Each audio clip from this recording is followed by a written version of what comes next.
முன்னாடி காலகட்டத்தில் நம்ம நாட்டில் நிறைய மிருகங்கள்லாம் வாழ்ந்துட்டு இருந்துச்சுன்னு சொன்னால் உங்களால் நம்ப முடியுதா? அந்த மிருகங்கள் என்ன பண்ணும் அப்படின்னா, வீட்டில் ஒரு பொம்பளை பிள்ளை பிறந்துச்சுன்னா அந்த பெண் குழந்தைய ஒன்று கருவிலேயே கொன்றுவாங்க. அப்படி இல்லைனா அப்போல்லாம் கண்டுபிடிக்க முடியாது இல்லையா, வயிற்றில் இருக்கிறது ஆண் குழந்தையா பெண் குழந்தையாங்கிறத பார்க்க முடியாது, டெக்னாலஜி டெவலப்மெண்ட் கிடையாது. ஸோ அந்த குழந்தை பிறந்ததுக்கப்புறமா அதுக்கு கள்ளிப்பால் கொடுத்து கொள்வது, அதோட கழுத்தை நெரிச்சு கொள்றதுன்னு சொல்லிட்டு இப்படி மிருகமாக வாழ்ந்துட்டு இருந்திருக்கிறாங்க அந்த காலத்தில் இருந்தவங்க எல்லாருமே. காலப்போக்கில் கொஞ்சம் கொஞ்சமாக ஒரு புரிதல் சட்ட ரீதியான சில விஷயங்கள்லாம் வந்ததுக்கப்புறமா அந்த மிருகங்கள் கொஞ்சம் மனிதராக மாறி வாழ ஆரம்பிச்சிருச்சுங்க. ஆனால் இந்த காலகட்டத்திலையும் இப்போ 2020க்கு அப்புறமாவும் அந்த மாதிரியான சில மிருகங்கள்லாம் இருக்குது. அந்த பெண் குழந்தைங்களை கொல்லணும்னு சொல்லிட்டு தோணலை, ஆனால் எதனால் அந்த பெண் குழந்தை பிறந்துச்சு, எனக்கு இந்த பொம்பளை பிள்ளை வேணாம், பொம்பளை பிள்ளை பிறந்துச்சுன்னா அவ்வளவுதான் அப்படி இப்படின்னு சொல்லிட்டு அதை வெறுத்து ஒதுக்குறது மட்டும் இல்லாமல் கட்டின மனைவியுமே ஒதுக்கி வச்சிடுறாங்க. அந்த மாதிரியான ஒரு மிருகத்தோட ஸ்டோரியை தான் இன்னைக்கு நம்மளோட ஸ்டோரியில் பார்க்க போகிறோம். ரொம்பவே அமானுஷ்யமான ஸ்டோரியாகவும் இருந்துச்சு. அதே நேரத்தில் ஒரு பெண் குழந்தை பிறந்ததுக்கு அப்புறமா ஒரு பொண்ணு அவங்களோட வாழ்க்கையில் என்னென்ன கஷ்டங்களெல்லாம் அனுபவிச்சாங்க, அவங்க என்னென்ன அமானுஷ்யங்களெல்லாம் சந்திச்சுட்டு வந்தாங்கங்கிறத பற்றின ஒரு பயங்கரமான ஸ்டோரியை தான் இன்றைக்கி நம்ம பார்க்க போகிறோம். ஸ்டோரிக்குள்ளே போகிறதுக்கு முன்னாடி நம்ம சேனலை சப்ஸ்கிரைப் பண்ணாதவங்க சப்ஸ்கிரைப் பண்ணிடுங்க, பக்கத்தில் இருக்க பெல் ஐக்கானை தட்டி விட்டுருங்க. வாங்க ஷோக்குள்ளே போகலாம். Welcome to our show devil's kitchen.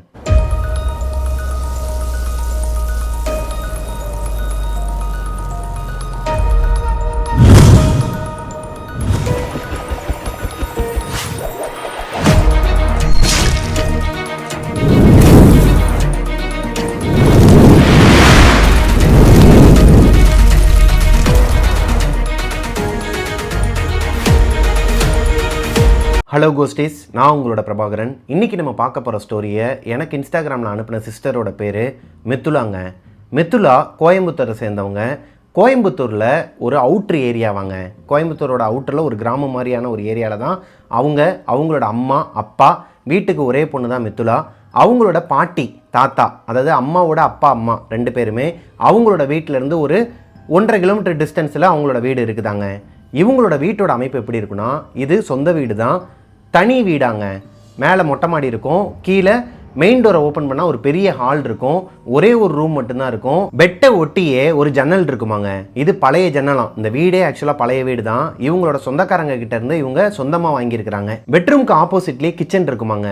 Bathroom வெளியே தான் இருக்குமா. பெட்ரூம்லையோ இல்லை உள்ளே அட்டாச் பாத்ரூம் கிடையாது. பாத்ரூம் போகணுன்னா வெளியே தான் வரணும். இதுதான் மித்துலாவோட வீட்டோட அமைப்புங்க. 2018 கோயம்புத்தூரில் இருக்கிற ஒரு ஐடி கம்பெனியில் மித்துலா வேலை பார்த்துட்டு இருக்கிறாங்க. மோஸ்ட்லி அவங்களுக்கு நைட் ஷிஃப்ட் தான் வருமாங்க. அதனால அவங்களோட ஊர்லேருந்து அவங்க வேலை பார்க்குற கம்பெனிக்கு பஸ்ஸில் தான் போவாங்களாம். எப்போவுமே நைட் டைமில் பஸ் ஊருக்குள்ளே வராது, வெளியே அவுட்டர்லேயே இறக்கி விட்ருவாங்க.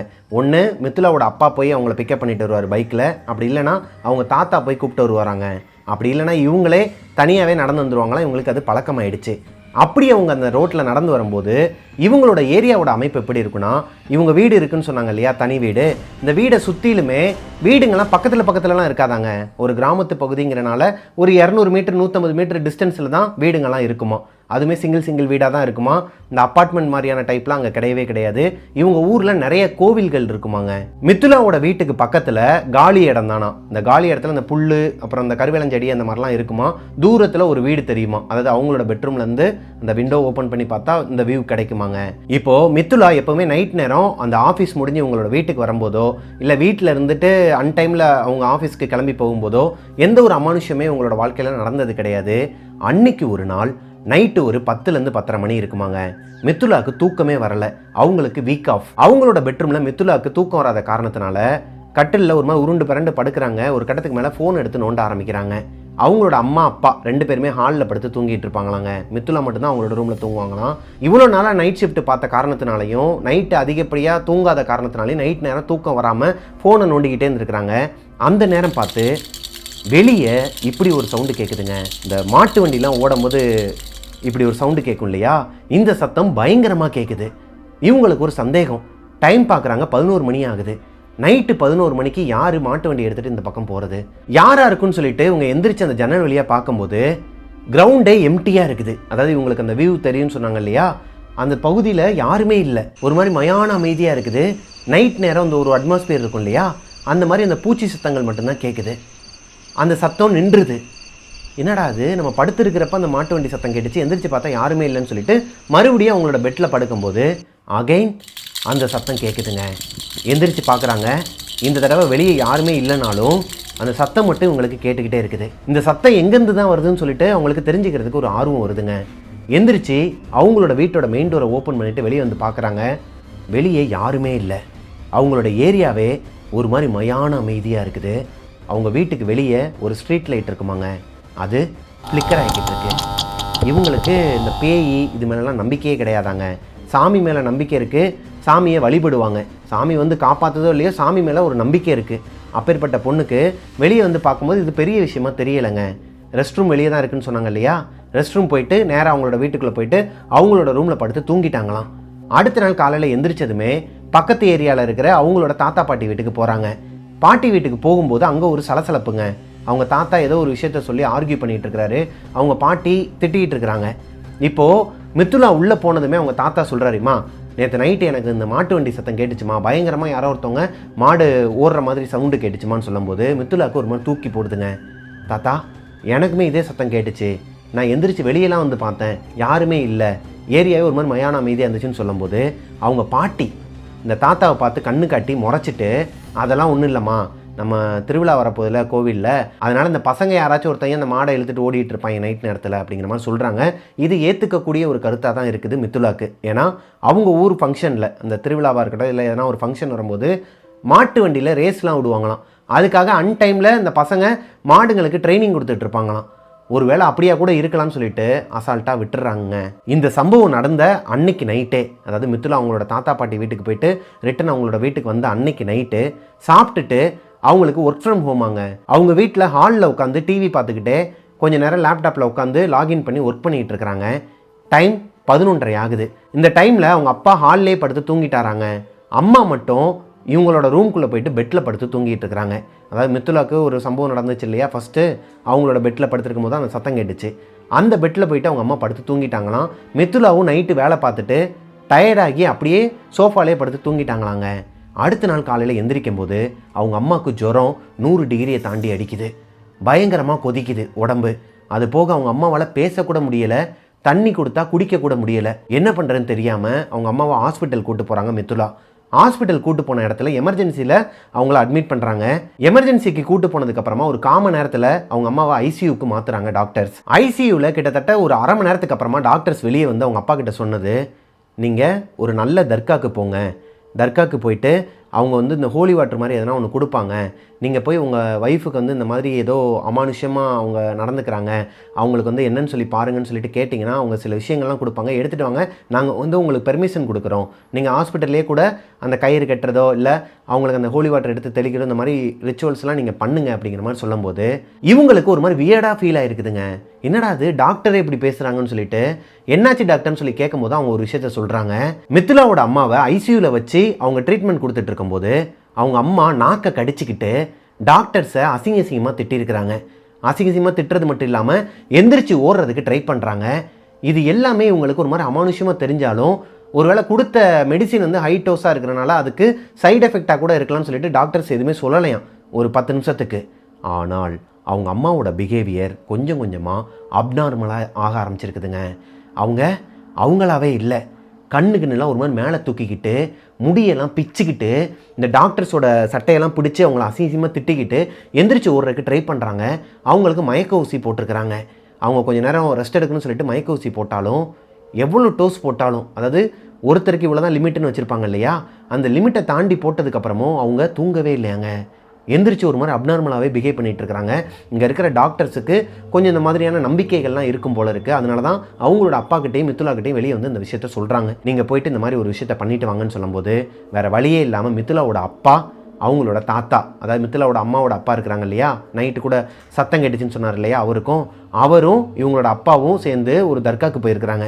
தர்காவுக்கு போயிட்டு இங்கே நடந்த விஷயத்தை எல்லாத்தையும் சொல்லி அவங்கக்கிட்ட அந்த ஹோலி வாட்டர் வாங்கிட்டு வந்து இவங்களுக்கு தெளித்து விட்டு அப்படியுமே அவங்க கண்ட்ரோல் ஆகலையாங்க.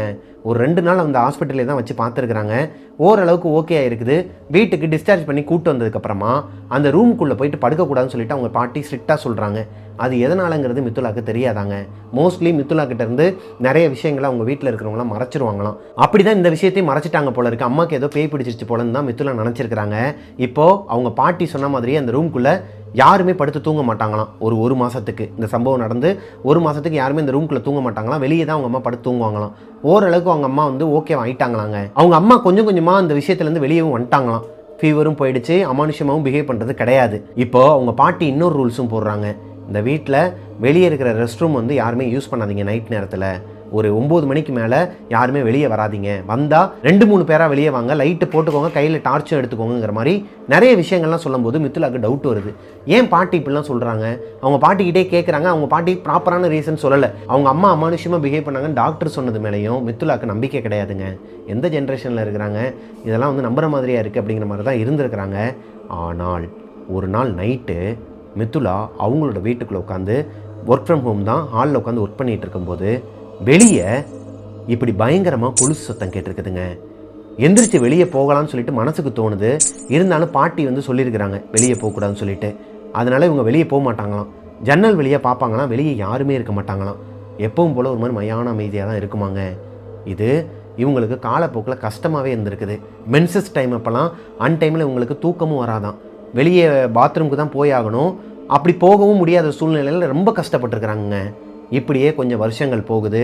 மித்துலாவுக்கு 2021 கல்யாணம் ஆகுதுங்க. அதாவது இந்த கோவிட் ஃபர்ஸ்ட் வேவ் ஆரம்பித்து முடிஞ்சது இல்லையா, அந்த டைமில் தான் மித்துலாவுக்கு கல்யாணம் பண்ணி வச்சுருக்கிறாங்க. அரேஞ்ச் மேரேஜ் தான். மித்துலா கல்யாணம் பண்ண போகிறாங்க இல்லையா, அந்த பையனோட ஃபேமிலியும் கோயம்புத்தூர் தானாங்க. ஆனால் இவங்க ஊர் கிடையாது, கொஞ்சம் அசலூர் மாதிரி. இப்போது அவங்களுக்கு கல்யாணம் ஆகிறதுக்கு முன்னாடி வரைக்குமே இவங்க வீட்டில் என்ன நடந்துச்சு, என்ன நடந்துகிட்ருக்கு, இந்த விஷயம் எதுவுமே இவங்களுக்கு தான் தெரியாதுன்னு நினச்சா இவங்க அம்மா அப்பா பாட்டி யாருக்குமே தெரியாதான். ஏதோ ஒரு அமானுஷம் இருக்குன்னு தான் சொல்கிறாங்களே தவிர்த்து இங்கே என்ன இருக்குது ஏது எதுவுமே தெரியாதான். இருந்தாலும் அதுலேருந்து சேஃப்டியாக இருக்கணுங்கிறதுக்காக தான் இவ்வளோ நாளாக சில கட்டுப்பாடுகள்லாம் வச்சுருந்துருக்குறாங்க. சரி, இதெல்லாம் ஒரு பக்கம் இருக்கட்டுங்க. இப்போது மித்துலாவுக்கு கல்யாணம் ஆனதுக்கப்புறமா அவங்க பெங்களூரில் இருக்கிற ஒரு ஐடி கம்பெனியில் வேலைக்கு ஜாயின் பண்ணுறாங்க. லைக் இவங்களே வந்து மாறிடுறாங்க, கம்பெனி மாறிடுறாங்க. அதுக்கு காரணம் அவங்களோட ஹஸ்பண்டும் பெங்களூரில் ஒர்க் பண்ணுறாங்கங்கிற காரணத்தினால. இப்போ கம்பெனி மாறினதுக்கப்புறமா மித்துலாவுக்கு கல்யாணமும் முடியுது. கல்யாணத்துக்கு அப்புறமா ஹஸ்பண்ட் அண்ட் ஒய்ஃபாக பெங்களூருக்கு ஷிஃப்ட் ஆகுறாங்க. அவங்களோட ஹஸ்பண்ட் வந்து பெங்களூரில் தான் இருந்திருக்கிறார், பேச்சுலர்ஸ் ரூமில் தான் இருந்திருக்கிறாரு. அவங்களோட ஃப்ரெண்ட்ஸ் அங்கே அதிகமாங்க. இப்போது இவங்க 2 பேரையும் விடுறதுக்காக மித்துலாவோட அம்மா அப்பா அவங்களோட சொந்தக்காரங்க எல்லாருமே வந்திருக்கிறாங்க. அதே மாதிரி தான் பையன் வீட்டாளுங்க எல்லாருமே வந்து பால் காய்ச்சிட்டு வீடு எல்லாத்தையுமே அரேஞ்ச் பண்ணி கொடுத்துட்டு ஒரு 2 நாள் தங்கிட்டு எல்லாருமே கிளம்பி போயிட்டாங்களாங்க. இப்போது பெங்களூரில் இருக்கிற இவங்களோட வீட்டோட அமைப்பு எப்படி இருக்குன்னா, இது ஒரு அப்பார்ட்மெண்ட் டைப், ஒரு தனி பில்டிங். இந்த பில்டிங்கில் கீழே வந்து ஒரு பெரிய வீடு இருக்குமா. இப்போ அந்த பெரிய வீடு ஒரு 2000 ஸ்கொயர் ஃபீட்டுன்னு வச்சுக்கோங்களேன். அப்படியே மேலே ஸ்டெப்ஸில் ஏறி போனால் 1000 ஸ்கொயர் ஃபீட் 1000 ஸ்கொயர் ஃபீட்டில் ஆப்போசிட்டில் 2 அப்பார்ட்மெண்ட் இருக்குமா. அதே மாதிரி தான் செகண்ட் ஃப்ளோரில். இப்போ செகண்ட் ஃப்ளோரில் இருக்கிற வீட்டில் பேச்சுலர்ஸ் பசங்க தான் இருக்கிறாங்க. கீழே கிரவுண்ட் ஃப்ளோரில் இருக்கிற வீட்டில் வேற ஒரு குடும்பம் இருக்கிறாங்க. ஃபர்ஸ்ட் ஃப்ளோரில் தான் இப்போ மித்துலாவும் அவங்களோட ஹஸ்பண்டும் தனியாக தங்குறாங்க. அவங்களுக்கு ஆப்போசிட் வீட்டில் யார் இருக்கிறாங்கன்னு தெரியாதான். வீடு எப்பயுமே லாக்கில் தான் இருக்குமாங்க. மாடியில் இருக்கிறவங்க பேச்சுலர்ஸ் பசங்கன்னு தெரியும். ஏன்னா அவங்க தான் கத்திக்கிட்டு பாட்டுலாம் அதிகமாக வச்சுக்கிட்டு அப்புறம் கீழெலாம் ஒன்று மணி போகும்போது சவுண்டு கொடுத்துக்கிட்டே போவானுங்களாம். அதை வச்சு தான் கண்டுபிடிச்சிருக்கிறாங்க. இவங்க ஹஸ்பண்டும் சொல்லியிருக்கிறாரு, மேலே பேச்சுலர்ஸ் பசங்க இருக்கிறாங்க, ஸோ கொஞ்சம் பார்த்து இருந்துக்கோ, வெளியெல்லாம் வராத அப்படிங்கிற மாதிரிலாம் சொல்லிட்டு போவாராம். ஆனால் அவங்களால இவங்களுக்கு எந்த ஒரு பிரச்சனையும் வந்ததே கிடையாதாங்க. மித்துலா இந்த வீட்டுக்கு வந்ததுக்கப்புறமா ஆஸ் யூஸ்வல் அவங்களுக்கு வாழ்க்கை ஸ்மூத்தாக தாங்க ரன் ஆகிட்டு இருந்திருக்குது. அவங்களோட ஹஸ்பண்டுக்கு அவங்களோட அப்பா, மித்துலாவோட அப்பா, அவங்க அம்மாலாம் சில வாக்குறுதிகள் கொடுத்துருக்குறாங்க. என்னென்னா, அந்த பொண்ணை வந்து பார்த்துட்டு கல்யாணம் பண்ணும்போது டவுரிங்கிற பேரில் கொஞ்சம் லஞ்சம் வாங்கிட்டு போவாங்க இல்லையா, அந்த மாதிரி டவுரி பிரச்சனை இவங்களுக்குள்ளே இருக்குது. அவங்களோட அப்பா அம்மாவுக்கும் இவங்களோட ஹஸ்பண்டுக்கும் இருக்குது. ஹஸ்பண்டுக்கு மட்டும் இல்லை, அவங்களோட அம்மா அதாவது மாமியாருக்கும் இருக்குது. மாமனார் வந்து அந்த அளவுக்கு கண்டுக்க மாட்டார். அவர் பாட்டுக்கு அவரோட வேலையை தான் பார்த்துட்டு இருப்பாராம். அவருக்கு ஏகப்பட்ட சொத்து இருக்குது தான். வீட்டுக்கு ஒரே பையனா இவங்களோட ஹஸ்பண்ட். அப்படி இருக்கும் பட்சத்தில் அவர் கேட்டுக்க மாட்டாராங்க. அவருக்கு அவரோட பேரில் தான் சொத்து இருக்குது. அதாவது ஹஸ்பண்டோட அப்பாவுக்கு அப்பாவோட பேர்லேயே தான் சொத்து இருக்குது. பையன் பேருக்கு இன்னும் மாற்றலை. அப்பா அவங்களுக்கு குடும்பத்துக்குள்ளே என்ன தகராறு இதெல்லாம் இவங்களுக்கு தெரியாதாங்க. இப்போது நாட்கள் கொஞ்சம் கொஞ்சமாக மூவ் ஆக ஆரம்பிக்குது. முதல்ல மித்துலா கிட்ட அவங்களோட ஹஸ்பண்ட் வந்து கேட்க ஆரம்பிக்கிறாரு, என்னாச்சு டவுரி வந்து உங்கள் அப்பா கொடுக்குறேன்னு சொன்னார், இன்னும் கொடுக்கல, பேலன்ஸ் இதை எப்போ கொடுப்பாரு அப்படின்னு சொல்லிட்டு நார்மலாக கேட்க ஆரம்பிக்கிறாரு. அப்படியே கொஞ்சம் கொஞ்சமாக நாட்கள் கழிய ஆரம்பிக்கும் போது கொஞ்சம் மிரட்டி கேட்க ஆரம்பிக்கிறாரு. இன்னும் கொஞ்சம் நாட்கள் போக போக போக திட்ட ஆரம்பிக்கிறாரு அசிங்கசியமாக. எங்கே டௌரி எங்கே, எங்கள் அம்மா வந்து கேட்குறாங்க அப்படிங்கிற மாதிரி திட்ட ஆரம்பிக்கிறாரு. அவங்களோட மாமியார் அதுக்கு மேலே. ஆனால் இவங்க முன்னாடி வந்து நடிப்பாங்களாம். அதாவது என்னம்மா கொடுக்க வேண்டியதை கொடுக்கணும்லம்மா, அம்மா கிட்ட அதை சொல்லி என்ன பேசுமா அப்படிங்கிற மாதிரி சொல்லிட்டு மட்டும் போவாங்களாம். அவங்க மாமியாரோட அக்காவும் எப்பப்பெல்லாம் இவங்க வீட்டுக்கு வந்துட்டு போகிறாங்களோ பெங்களூருக்கு, அப்போல்லாம் மித்துலாவுக்கும் அவங்களோட ஹஸ்பண்டுக்கும் பெரிய சண்டை வருமாங்க. மித்துலாவுக்கு கொஞ்சம் கொஞ்சமாக அவங்க ஹஸ்பண்ட் மேலேயும் அவங்களோட வீட்டாளுங்க மேலேயும் சின்னதாக ஒரு கோபம் வர ஆரம்பிக்குதுங்க. இந்த டைமில் மித்துலா மட்டும்தான் அவங்களோட வீட்டில் இருப்பாங்களாம். இவர் மோஸ்ட்லி வீட்டுக்கே வரமாட்டாராம். என்றைக்கு இந்த டௌரி பிரச்சனை ஆரம்பிச்சிச்சோ அன்னையிலேருந்தே அவங்களோட ஃப்ரெண்டு வீட்டுக்கு போயிடுவாராம். ஃப்ரெண்ட்ஸ் வீட்டில் தான் தங்குறேன், எப்பயாச்சும் ஒருக்க தான் வருவேன் அப்படிங்கிற மாதிரி அப்பப்போ தான் வந்துட்டு போயிருக்கிறாரு வீட்டுக்கு. இந்த டைமில் மித்துலா மட்டும் வீட்டில் இருப்பாங்களாங்க. அப்போது அந்த வீட்டில் மித்துலாவை தாண்டி வேறு யாரோ ஒருத்தவங்க இருக்கிற ப்ரெசன்ஸை இவங்களால் உணர முடிஞ்சிருக்குது. அதாவது பேனிக் அட்டாக்லாம் வருமாங்க அந்த பொண்ணுக்கு. திடீர்னு கிச்சனில் நின்றுட்டு வெளியே வருவாங்களாம், யாரோ ஒருத்தவங்க கிராஸ் பண்ணி போவாங்களாம். நல்லாவே தெரியுமா, அது ஒரு கருப்பு போக அந்த மாதிரிலாம் கிடையாது, யாரோ ஒருத்தவங்க ஒரு ஆள் தான் இவங்களை கிராஸ் பண்ணி போவாங்களாம். எப்படிங்க இருக்கும், மெயின் டோர் லாக்கில் இருக்குது, வீட்டுக்குள்ளே இந்த ஒரு பொண்ணு தான் இருக்கிறாங்க வீட்டுக்குள்ளே, ஆனால் யாரோ ஒருத்தவங்க நடந்து போனாங்கன்னா அவங்களுக்கு எப்படி இருக்கும்? இந்த மாதிரி நிறைய சம்பவங்கள் நடந்திருக்குது. ரெஸ்ட் ரூம் போயிட்டு இருக்கும்போது வெளியே யாரோ ஒருத்தவங்க பொருளை உருட்டிகிட்டு இருக்கிற மாதிரி சத்தம் கேட்குமா, பாத்ரூமில் யாரோ ஒருத்தவங்க டேப் வாட்டர் ஓப்பன் பண்ணுற மாதிரி சத்தம் கேட்குமா. இது எல்லாத்தையுமே அவங்களோட ஹஸ்பண்ட் கிட்ட சொல்லுவாங்களாம். அவர் கண்டுக்க மாட்டாராம். அது பக்கத்து வீட்டில் இல்லை மேலே எதனா சத்தம் வந்திருக்கும், நீ அதை பார்த்து பயந்துருப்ப, லைட் வெளிச்சத்துக்கு எதனா ரிஃப்ளெக்ஷன் வந்திருக்கும், அதை பார்த்துட்டு பயந்துருப்ப, இதெல்லாம் ஒரு விஷயமா அப்படிங்கிற மாதிரி தான் சொல்லிட்டு இருந்திருக்கிறாரு. ஒரு நாள் நைட்டு அவங்க ஹஸ்பண்டு இவங்களும் அவங்களோட பெட்ரூமில் படுத்து தூங்கிட்டு இருக்கும்போது ஒரு 12-12:30 மணி இருக்குமாங்க, பயங்கரமாக கொரட்டை சத்தம் கேட்குது. இவங்க கண்முழிச்சு, அதாவது டிஸ்டர்ப் ஆகி கண்முழிச்சு பார்க்கும்போது அவங்க ஹஸ்பண்ட் நார்மலாக தான் தூங்கிட்டு இருக்கிறாரு. ஆனால் கொரட்டை சத்தம் பயங்கரமாக கேட்குதுங்க. வீட்டுக்குள்ளே இவங்க 2 பேர் மட்டும்தான் இருக்கிறாங்க, ரூமில் இவங்க 2 பேர் மட்டும்தான் தூங்கிட்டு இருந்திருக்கிறாங்க. அப்படி இருக்கும் பட்சத்தில் 3ஆவதாக இந்த கொரட்டை சத்தம் இங்கேருந்து வருது. வீட்டில் ஏசி ஓடுது, எல்லா டோருமே லாக்கில் இருக்குது, எல்லா விண்டோவும் க்ளோஸில் இருக்கும்போது ஒரு மாதிரி அமைதியாக தான் இருக்கும். வெளியே இருக்கிற சத்தம் உள்ளே கேட்காது, உள்ளே இருக்கிற சத்தம் வெளியே கேட்காது, அந்தளவுக்கு கேட்காது. பக்கத்துலேயே படுத்து யாரோ ஒருத்தவங்க தூங்கிட்டு இருக்கிற மாதிரி கொரட்டை சத்தம் எப்படி ரூம்குள்ளே கேட்கும். இவங்களுக்கு பயம் வந்து ஹஸ்பண்டை எழுப்புறாங்க. அவர் எந்திரிச்சு என்னாச்சுன்னு சொல்லிட்டு கேட்கும்போது நடந்ததை சொல்லும்போது, ஏய் லூசா நீ, மேலே பேச்சுலர்ஸ் இருக்கிறானுங்களே அவனுங்களோட வேலையாக தான் இருக்குன்னு சொல்லிட்டு படுக்க சொல்லியிருக்கிறாரு. அவர் சொன்ன தோணிலேயே இவங்க பயந்து போயிட்டு சரி எதுக்கு வம்புன்னு சொல்லிட்டு படுத்துருக்குறாங்க. இது கண்டினியூ ஆகிருக்குதுங்க. ஒரு வாரம் தொடர்ந்து இந்த கொரட்டை சத்தம் கேட்டுக்கிட்டே இருந்திருக்குது வீட்டுக்குள்ளே. இவங்களுக்கு பயம் வர ஆரம்பிக்குது. இவங்களை தாண்டி யாரோ ஒருத்தவங்க இருக்கிற ப்ரெசன்ஸ் இன்னுமே அதிகமாக உணர ஆரம்பிக்கிறாங்க. டிவி பார்த்துட்டு இருக்கும்போதோ இல்லை இவங்க லேப்டாப்பில் கம்பெனிக்கு ஒர்க் பண்ணிகிட்டு இருக்கும்போதோ பக்கத்துலேயே யாரோ ஒருத்தவங்க உட்காந்து இவங்கள பார்த்துட்டு இருக்கிற மாதிரியான ஒரு பிம்பம் இவங்களுக்கு சைடு கண்ணிலையும் தெரிஞ்சிருக்குது. இவங்க ஹஸ்பண்டுக்கிட்ட சொன்னால் வேலைக்கு ஆகலை, மாமியார்கிட்ட சொன்னாலும் வேலைக்கு ஆகலை, இவங்க அம்மா கிட்ட சொல்லியிருக்கிறாங்க. ஊரில் இருக்கிற மித்துலாவோட அம்மா கிட்ட சொன்னதும் அவங்க ரொம்பவே இறை வழிபாட்டில் நம்பிக்கை உள்ளவங்க, அவங்களுக்கு ஆல்ரெடி ஒரு அமானுஷம் வேற நடந்திருக்குது. இதை கேட்டதுமே இவங்களோட குலசாமி திருநீர் எலுமிச்சம்பழம் எல்லாத்தையுமே கொடுத்து விட்ருக்குறாங்க பெங்களூருக்கு. வந்து கொடுத்ததுக்கப்புறமா அந்த திருநீரை எடுத்து இவங்க பூசிக்கிட்டு டெய்லியுமே சாமி கும்பிடுவாங்களாம். பூஜை அறையை ரொம்பவே சுத்தபத்தமாக வச்சுப்பாங்களாம், வீடே ரொம்ப சுத்தபத்தமாக வச்சுப்பாங்களாம், விளக்கு டைமுக்கு ஏற்றுவாங்களாம். அப்படி இருந்துமே இவங்க வீட்டுக்குள்ளே இன்னுமே அந்த ப்ரெசன்ஸ் இருக்குது. மித்துலாவுக்கு இது எதனால் என்னங்கிறதெல்லாம் தெரியலைங்க. காலப்போக்கில் கொஞ்சம் கொஞ்சமாக அவங்களோட ஹஸ்பண்டுக்கும் இவங்களுக்கும் சண்டை வர ஆரம்பிக்குது. மித்துலாவோட மாமியார் என்ன சொல்கிறாங்கன்னா, நீங்கள் இருக்கிற வீட்டோட அமைப்பு சரியில்லை, வாஸ்து சரியில்லை, அதனால தான் உனக்கு இந்த மாதிரி சண்டைகள்லாம் வருது, உங்கள் 2 பேருக்குள்ளேயும் சண்டை வர்றதுக்கு காரணமும் அதனால தான், உனக்கு ஏதோ கெட்ட கெட்ட எண்ணங்கள் வர்றதுக்கு காரணமும் அதுதான் அப்படிங்கிற மாதிரி சொல்கிறாங்க. இதுக்கு இடைப்பட்ட நாட்களில் மித்துலா ப்ரெக்னென்ட் ஆகிடுறாங்க. ப்ரெக்னென்ட் ஆகிருக்கிற டைமில் மித்துலா கோயம்புத்தூரில் இருக்கிற அவங்களோட அம்மா வீட்டுக்கு வந்துடுறாங்க. அம்மா வீட்டுக்கு வந்ததுக்கப்புறமா தான் நிறைய விஷயங்கள் ஆரம்பிக்குதுங்க. அந்த பெங்களூர் வீட்டிலேருந்தே ஏதோ ஒரு விஷயம் இவங்களை தொடர்ந்து வர மாதிரியான உணர்வு இவங்களுக்கு இருக்குமா.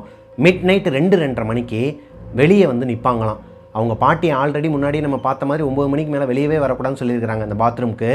ஆனால் இந்த பொண்ணு சொல்லாமல் கொள்ளாமல் டோரை ஓப்பன் பண்ணிவிட்டு 2-2:30 மணிக்கெலாம் மொட்டை மாடியில் போய் நிற்கிறது, வீட்டு வாசலில் வந்து நிற்கிறதுன்னு சொல்லிட்டு நின்றுட்டு இருப்பாங்களாம். அந்த டைமில் மித்துலாவோட அம்மா தான் வந்து திட்டி கூட்டு போவாங்களாம். என்னடி ஆச்சு உனக்கு, என்னடி மாசமாக இருக்கிற பொண்ணு முதல்ல வந்து இப்படி வெளியே நிற்கலாமா, உனக்கு இந்த ஏரியா பற்றி தெரியும்ல, ஆல்ரெடி என்னென்னமோ நடந்திருக்குல்ல நம்ம வீட்டில்னு சொல்லிட்டு திட்டி கூட்டு வருவாங்களாம் உள்ளே. இப்படியே சில நாட்கள் கழிய ஆரம்பிக்குது. இப்போது கொஞ்சம் கொஞ்சமாக மாமியார் வீட்டு சைட்லேருந்து டௌரி பிரச்சனை அதிகமாக வர ஆரம்பிக்குதுங்க. என்னாச்சுன்னு சொல்லிட்டு அவங்க ஒரு பக்கம் பிரச்சனை பண்ணுறாங்க. இதுக்கு நடுவில் பிறக்க போகிறது ஆண் குழந்தையா பெண் குழந்தையான்னு ஒரு பேச்சு வேறு. பொம்பளை பிள்ளை எங்களுக்கு வேணாம், ஆம்பளை பையன் தான் வேணும், பொம்பளை பிள்ளை மட்டும் பெத்துறாதுன்னு சொல்லிட்டு மிரட்டுவாங்களாம்.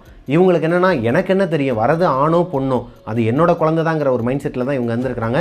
இதுக்கு நடுவில் இவங்களோட ஹஸ்பண்ட் வேறு, அவருமே வந்து பொம்பளை பிள்ளை வேணாம், எனக்கு ஆம்பளை பையன் தான் வேணும் அப்படிங்கிற மாதிரி ரொம்ப பிடிவாதமாக இருந்திருக்கிறாரு. இந்த டைமில் இவங்களுக்கு குழந்தையும் பிறந்துடுதுங்க. பெண் குழந்தை பிறந்ததுக்கு அப்புறமா இவங்களோட ஹஸ்பண்ட் ரொம்பவே ஆட்டமாக ஆட ஆரம்பிச்சிருக்கிறாருங்க. எதனால பொம்பளை பிள்ளைய வந்து பெத்த நான் வந்து கேட்டேனா, எனக்கு ஆம்பளை பையன் தான் வேணும்னு சொல்லிட்டு ஹஸ்பண்ட் ஒரு பக்கம், மாமியார் ஒரு பக்கம் டார்ச்சர் கொடுக்க ஆரம்பிக்கிறாங்க. மித்துலாவோட ஹஸ்பண்ட் அவரோட ஜாப்பை ரிசைன் பண்ணிட்டு வீட்டிலே இருந்துட்டாராங்க. அதாவது பெங்களூரில் இருக்கிற அவங்களோட வீட்டிலே இருந்துட்டாராம். அதுக்கு காரணம் என்னன்னு கேட்டால், நான் எதுக்காக இந்த பிள்ளைக்கு பண்ணணும், நான் பொம்பளை பிள்ளை வந்து உன்கிட்ட கேட்டேனா, எனக்கு பொம்பளை பிள்ளை வேணான்னு தானே சொன்னேன், உன்னை யார் பொம்பளை பிள்ளை வைக்க சொன்னான்னு சொல்லிட்டு கேட்டிருக்கிறாரு.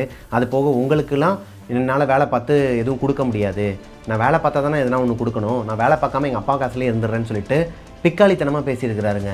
மித்துலாவோட அவங்க ஹஸ்பண்ட் சைடில் அவங்க அப்பா கொஞ்சம் பணக்காரருங்க. அவருக்கு ஏகப்பட்ட ப்ராப்பர்ட்டிஸ் சொத்துலாம் இருக்குது. அதனால் அப்பா சொத்து இருக்கிறேங்கிற ஒரு மதப்பில் வீட்டுக்கு கொடுக்க மாட்டேன், என் பொண்டாட்டி பிள்ளையை பார்க்க மாட்டேன்னு சொல்லிட்டு அவர் ஜாப்பை விட்டுட்டு அவங்க அம்மா பேச்சை கேட்டு ஆடி இருக்கிறாருங்க. இந்த டைமில் இதோடு நிற்காம மாமியாரும் ஹஸ்பண்டும் சேர்ந்து என்ன சொல்லியிருக்கிறாங்கன்னா மித்துலா கிட்ட, இன்னொரு 6 மாதத்துக்கு அப்புறமா நீ ப்ரெக்னென்ட் ஆகணும், நாங்கள் அந்த குறிப்பிட்ட மந்த்ஸ் போனதுக்கப்புறமா போயிட்டு பார்ப்போம், செக் பண்ணி பார்ப்போம், இது ஆம்பளை பிள்ளையா இல்லை பொம்பளை பிள்ளையான்னு சொல்லிட்டு செக் பண்ணி பார்ப்போம், ஒருவேளை ஆம்பளை பிள்ளையா இருந்தால் ஓகே, பொம்பளை பிள்ளையா இருந்துச்சுன்னா அப்பயே அபார்ட் பண்ணிடுவோம் அப்படிங்கிற மாதிரிலாம் பேசியிருக்கிறாங்க. இது இந்த பொண்ணை ரொம்பவே காயப்படுத்திருக்குதுங்க. இப்போது எல்லாத்தையும் பொறுத்துக்கிட்டு ஓரளவுக்கு பேச்சுவார்த்தை பண்ணிக்கிட்டு தான் இருந்திருக்கிறாங்க. அம்மா வீட்டில் தான் இருக்கிறாங்க. அப்படி ஒருவேளை அந்த செக் பண்ணதில் ஆம்பளை பையன் தெரிஞ்சிருச்சுன்னா அந்த பையனை மட்டும் நம்ம வளர்க்கலாம், இந்த பொம்பளை பிள்ளை முதல்ல பிறந்துச்சு இல்லையா, இதை உங்கள் அப்பா அம்மா கிட்ட கொடுத்துடலாம், அவங்க சும்மா தானே இருக்கிறாங்க, அவங்களுக்கு ஏஜ் இருக்கே, அவங்க வளர்த்துட்டு போட்டோம் அப்படிங்கிற மாதிரிலாம் பேசியிருக்கிறாங்க. இப்போ மித்துலாவுக்கு ரொம்பவே ஒரு மாதிரி மனசு உடைஞ்சு போயிருக்குதுங்க. இப்படியெல்லாம் மனுஷங்க இருப்பாங்களா, இப்போ தான் இந்த மாதிரியான மனுஷங்களெல்லாம், அதாவது இந்த மாதிரி மிருகங்களெல்லாம் இப்போ தான் அவங்க பார்த்துருக்குறாங்க. பார்த்ததுக்கப்புறமா ஒரு முடிவு எடுக்கிறாங்க. சண்டைக்கு மேலே சண்டை, அடுத்தடுத்து இவங்களோட பேச்சும் பிடிக்கல, ஒரேடியாக நம்மளோட அம்மா வீட்டிலே இருந்துடலாம்னு சொல்லிட்டு இங்கே வரமாட்டேன், அதாவது பெங்களூருக்கு வரமாட்டேன், கோயம்புத்தூரில் இருக்கிற அவங்க ஹஸ்பண்ட் வீட்டுக்கும் வரமாட்டேன்னு சொல்லிட்டு இவங்களோட அம்மா வீட்டிலேயே கண்டினியூ பண்ணியிருக்கிறாங்க. பேசவும் மாட்டாங்களாம், அவங்க ஹஸ்பண்ட் ஃபோன் பண்ணாலும் எடுக்க மாட்டாங்களாம், அவங்க மாமியார் ஃபோன் பண்ணாலும் எடுக்க மாட்டாங்களாம், கட் பண்ணி விட்டுருவாங்களாம். இப்போ இவங்களோட அப்பா அம்மா வீட்லேயே தான் மித்துலா அவங்களோட குழந்தைய பார்த்துக்கிட்டு இருந்திருக்கிறாங்க. இந்த டைமில் அவங்களோட ஜாப்பையுமே ரிசைன் பண்ணிட்டாங்களாங்க. இவங்க ஹஸ்பண்ட் வந்து என்னைக்காச்சும் ஒரு நாள் மாறி வந்துடுவார், இந்த 1 வருஷம் கேப் விட்டு பார்க்கலாம், அவரே மாறி வந்ததுக்கப்புறமா மறுபடியும் நம்ம பெங்களூரில் இருக்கிற அதே கம்பெனியில் போய் ஜாயின் பண்ணிக்கலாம்னு சொல்லியே கம்பெனியில் இருக்கிற ஒருத்தவங்க தெரிஞ்சவங்க கிட்ட சொல்லிட்டு தான் அவங்க ரிசைனே பண்ணியிருக்கிறாங்க. அவங்களுமே சரிம்மா பார்த்துக்கலாமாங்கிற மாதிரி தான் சொல்லியிருக்கிறாங்க. இதுதான் இவங்க பண்ண பெரிய தப்பாங்க. என்னைக்கு இவங்களோட ஹஸ்பண்டை விட்டு கொஞ்சம் விலகி வந்தாங்களோ அதுக்கப்புறமா முழுக்க அவர் இவங்க கூட பேசுகிறதே நிப்பாட்டிட்டாராம். குழந்தை பிறந்து 4 மாதமாக இவங்க கூட பேசவே இல்லையாங்க. குழந்தையும் வந்து பார்க்கலையாம். குழந்தை என்னாச்சு, சாப்பிட்டுச்சா, அது எப்படி இருக்குது, அதுக்கு என்ன உடம்பு முடியலையா, ஊசிலாம் போட்டிங்களா, எந்த ஒரு கேள்வியுமே கேட்காம அவர் பாட்டுக்கு அவரோட வேலையை பார்த்துட்டு இருந்திருக்கிறாருங்க. அதாவது வேலையை கூட பார்க்கல, ஃப்ரெண்ட்ஸோட ஜாலியாக இருந்திருக்கிறாரு. 5வது மாதம் மித்துலாவோட குழந்தைக்கு, அந்த பெண் குழந்தைக்கு பேர் வைக்க போகிறாங்க. இந்த பேர் வைக்க போகிற விஷயம் அவங்க வீட்டாளுங்களுக்கு தெரிஞ்சு, சொந்தக்காரங்க மூலிமா அவங்களோட வீட்டாளுங்களுக்கு தெரிஞ்சு கோயம்புத்தூரில் இருக்கிற அவங்களோட அப்பா அம்மா வீட்டுக்கு வர சொல்லியிருக்கிறாரு. மித்துலாவும் சரி ஓகே, குழந்தையோட விஷயம், இவங்களே தடவையாக குழந்தையோட விஷயத்துக்கு வர சொல்கிறாங்க அப்படின்னு சொல்லிட்டு அவங்களோட அம்மா அப்பா பாட்டி, சொந்தத்தில் இருக்கிற ஒரு தங்கச்சி, இவங்க எல்லாரையும் கூப்பிட்டுக்கிட்டு அவங்களோட வீட்டுக்கு போயிருக்கிறாங்க. வீட்டுக்கு போனதுக்கப்புறமா அவங்களோட வீட்டுக்கு போகும்போதே சரியான மழையாங்க, பயங்கரமாக மழை பெஞ்சிருக்குது. இது பத்தாத குறைக்கு அவங்க வீட்டுக்கு ஆப்போசிட்டில் ஒரு அம்மாவுக்கு கேன்சர் வந்து ரொம்பவே ஒரு மாதிரி துடிச்சு இறந்து போயிட்டாங்களாம். கரெக்டாக இவங்களோட ஃபங்க்ஷன் நடக்கிற அன்னைக்கு காலையில் அந்த அம்மா இறந்துருக்குறாங்க. ஆப்போசிட் வீட்லேயே சாவு வீடு. இது பெரிய அபசகுணமாக தெரிஞ்சிருக்குது மித்துலாவோட அப்பா அம்மாவுக்கு. இப்போ கூட சொல்கிறேம்மா, இந்த வீட்டில் ஃபங்க்ஷன் பண்ணாங்கன்னா மாமா நம்ம வீட்டுக்கு போயிடலாம், கொஞ்சம் மாப்பிள்ளைகிட்ட நீ தான் பேசணும்னு சொல்லும்போது அவங்க பேசலையாம். எப்படினாலும் பேசினா சண்டை ஆகிடும், பெரிய சண்டை ஆகிடும் சொல்லிட்டு அப்படியே மறைச்சிட்டாங்களாம். இப்போது ஃபங்க்ஷன் முடியுதுங்க. ஃபங்க்ஷன் போய்கிட்டு இருக்கும்போதே அந்த குழந்தைக்கு கண்டது கழுதையெல்லாம் வந்து கொடுக்குறது, எல்லாருமே கையை கழுவுனாங்களா இல்லையான்னு கூட தெரில. அவங்க மாமியார்லாம் ஒரு மாதிரி சுத்தமத்தம் இல்லாமல் கையெல்லாம் கழுவாமையே வந்து என்னென்னமோ பண்ணியிருக்கிறாங்க. இந்த சீனி சக்கரை பால் இதெல்லாம் கொடுப்பாங்க இல்லையா, இந்த சக்கரை இதெல்லாம் கொடுக்குறப்போ இவங்களுக்கு டென்ஷனாக தான் இருக்குது, இருந்தாலும் வெளியே காட்டிக்கல. அன்னைக்கு நைட்டு அவங்களோட அப்பா அம்மா ஊருக்கு கிளம்ப போகிறாங்க. அவங்க அம்மா என்ன சொல்கிறாங்கன்னா மித்துலா கிட்ட, நானும் இந்த தங்கச்சி ஒருத்தவங்க வந்திருக்கிறாங்க இல்லையா, 2 பேரும் இங்கே தங்குறோண்டி, குழந்தைய பார்த்துக்குறோம், நீங்கள் பாட்டுக்க நிம்மதியாக தூங்குங்க, நீங்கள் பாட்டுக்கு நிம்மதியாக தூங்குங்க அப்படிங்கிற மாதிரி சொல்லும்போது அவங்க ஹஸ்பண்ட் வந்து மூஞ்சை காட்டியிருக்கிறாரு. அது போக அவங்களோட மாமியார் வீட்லேயும் எல்லாருமே ஒரு மாதிரி மூஞ்சை காட்டிட்டு தான் இருந்திருக்கிறாங்க. இவங்களுக்கே புரிஞ்சிருது இங்கே இருக்கிறது பிடிக்கல, அவங்க பணக்கார ஃபேமிலி, நம்ம வந்து கொஞ்சம் புவர் ஃபேமிலிங்கிறனால ஒரு ஈகோ பார்க்குறாங்க. அது போக பணக்கார வீட்டு ஃபேமிலி தானே, எதுக்கு டவுரி கேட்கணும், அந்த அறிவுலாம் இல்லை. ஸோ டவுரி வந்து கொடுக்காத ஒரு பிரச்சனை இப்போ வரைக்கும் போயிட்டு தான் இருக்குது. இன்னுமே அவங்க டவுரி கொடுக்கல, அதனாலேயே எதனா சொல்லிடுவாங்களோங்கிறதுக்காக அவங்க அப்பா அம்மா எல்லாருமே கிளம்பி அவங்க ஊருக்கு போயிடுறாங்க. அன்னைக்கு நைட்டு ஒரு 1 மணி இருக்குமாங்க. குழந்தை பயங்கரமாக வீச்சுன்னு அழுகுதுங்க. என்னமோ எதுன்னு சொல்லிட்டு இவங்க பதட்டமாக எந்திரிச்சு பார்த்தா எதையோ பார்த்து அழுகுதான். மித்துலாவோட குழந்தை எதையோ ஒன்று பார்த்து பார்த்து அழுகுதான். அவங்க ஹஸ்பண்ட் பக்கத்துலேயே படுத்து தூங்கிட்டு இருக்கிறாராம். அவரை எழுப்புறாங்களாம். அவர் காதை ரெண்டையும் மூடிக்கிட்டு, ஏய் என்னடி எதுக்கு இப்போ கத்திக்கிட்டே இருக்குன்னு சொல்லிட்டு எந்திரிச்சு வெளியே போயிட்டாராம். இவங்க தான் குழந்தைய கையில் வச்சுக்கிட்டு வேறு வழியே இல்லாமல் ரொம்ப நேரமாக போராடி இருக்கிறாங்க தூங்க வைக்கிறதுக்கு. அந்த குழந்தை தூங்குற மாதிரியே இல்லையாங்க. ஹாஸ்பிட்டலுக்கு போகலான்னு சொல்லிட்டு அவங்க மாமியார்கிட்ட சொன்னால், இல்லை எதுக்கு ஹாஸ்பிட்டல் போகணும், அழுகிறதுக்கெலாம் ஹாஸ்பிட்டல் போவியா, நீ தான் பார்த்துக்கணும், ஒழுங்காக வந்து ஃபீட் பண்ண, ஒழுங்காக வந்து அந்த குழந்தைய பார்த்துக்கணும்னு சொல்லிட்டு போயிருமாங்க. இப்போது இவங்களோட வீட்டுக்கு ஃபோன் போடுறதுக்கும் இவங்களுக்கு சங்கட்டமாக இருக்குது. ஏன்னா ஃபோன் போட்டால் யாராக இருந்தாலும் குழந்தைனா பதறி அடித்து ஓடி வந்துடுவாங்க வீட்டுக்கு. ஆனால் இங்கே வந்தால் இது ஒரு பெரிய பிரச்சனை ஆக்கிடுவாங்களே. வேறு வழி இல்லாமல் இவங்களே பார்த்துக்கிட்டே இருந்திருக்கிறாங்க. ஒரு வாரமாக அந்த குழந்தை நைட்டு 1 மணிக்கு அலறி அடித்து எந்திரிக்கிறது, காலையிலையுமே அப்பப்போ அழுகிறதுன்னு சொல்லிட்டு உடம்புலாம் கொதிக்க ஆரம்பிச்சிருக்குது. டாக்டர்கிட்ட கூப்பிட்டாலும் கூப்பிட்டு போகிறதில்ல. சரி மந்திரிச்சிட்டு வரலாம், ஏதோ பயந்த கோளாறாக இருக்கும் போல், ஆப்போசிட்லேயே கேத வீடு வேறு இருந்துச்சு, எனக்கு ரொம்ப பயமாக இருக்குன்னு சொல்லிட்டு போய் மந்திரிச்சு விடுறதுக்கு வாங்கன்னு சொன்னாலும் யாரும் வரதில்லை. ஒரு கட்டத்துக்கு மேலே கடுப்பாகி இவங்க என்ன நினச்சிட்டு இருக்கிறாங்கன்னா, இந்த ஊர் பக்கம் இருக்கிற எல்லா பொண்ணுங்களுக்குமே, ஊர் பக்கம் இல்லை எல்லா பொண்ணுங்களுக்குமே மனசில் இருக்கிற ஒரே ஒரு பாயிண்ட் என்னென்னா, கௌரவம், நம்ம அப்பா அம்மாவோட கௌரவம்.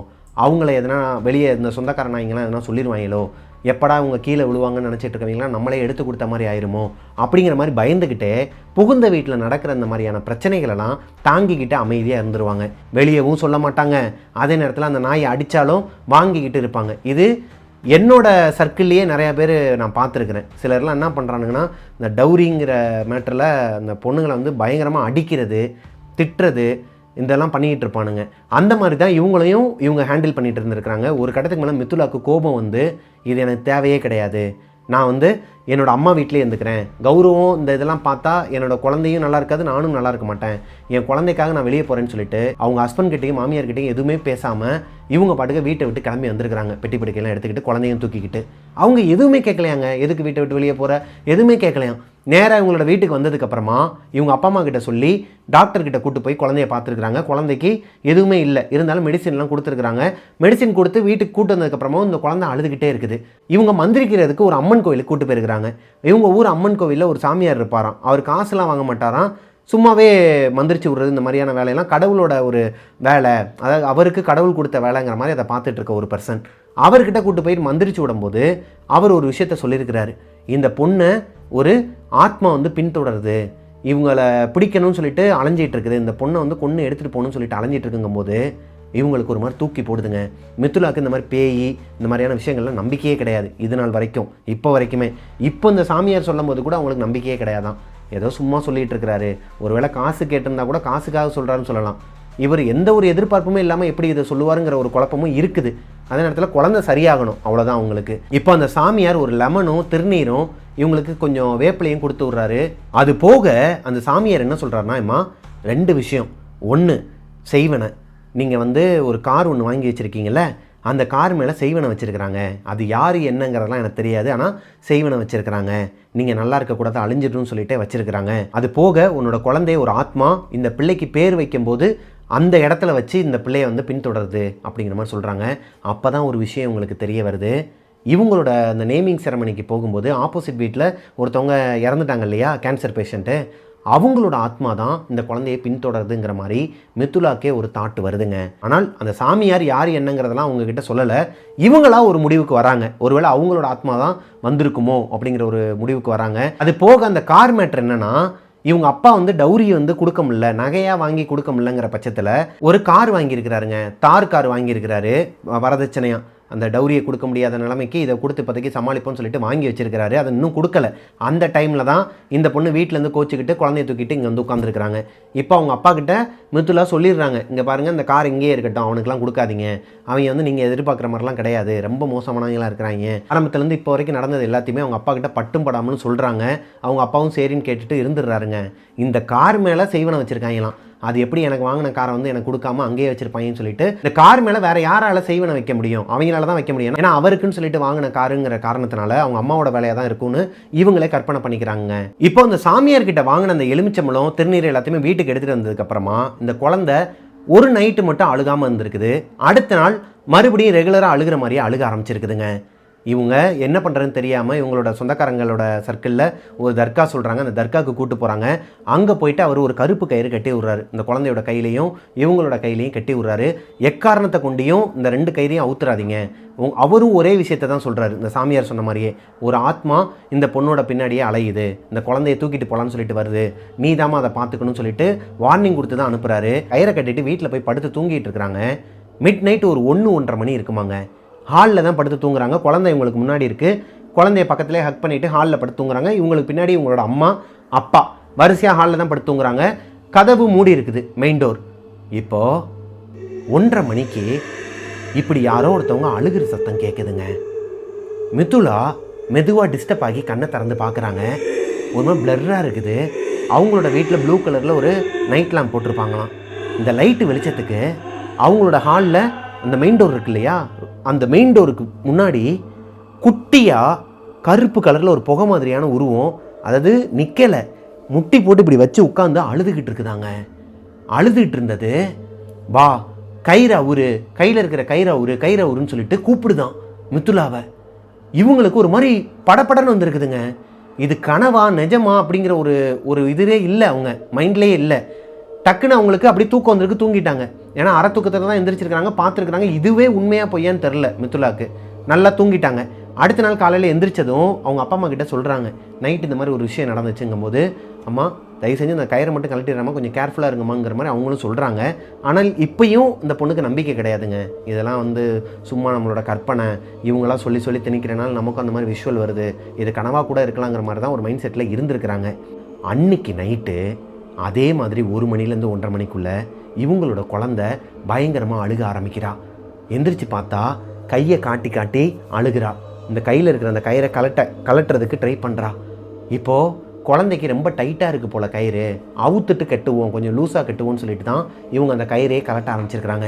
அந்த கயிறை கலட்டினோடனே அந்த குழந்தை சிரிக்க ஆரம்பித்ததும், அதில் இந்த கயிறை கட்டினா தான் இதுவா, ஏன் சாமி கூட இருந்து பார்த்துக்காதாங்கிற ஒரு அடிப்படையில் பக்கத்துலேயே கலட்டி வச்சிட்டாங்களாங்க. இதுதான் இவங்க பண்ண பெரிய தப்பான். குழந்தை விடாமல் அழுதுகிட்டே இருப்பாளாங்க. அன்றைக்கி நைட்டு ஆரம்பித்து அடுத்து ஒரு 2 நாளைக்கு தொடர்ந்து அழுதுகிட்டே இருந்தனால மறுபடியும் அந்த சாமியார்கிட்ட தூக்கிட்டு போகிறாங்க.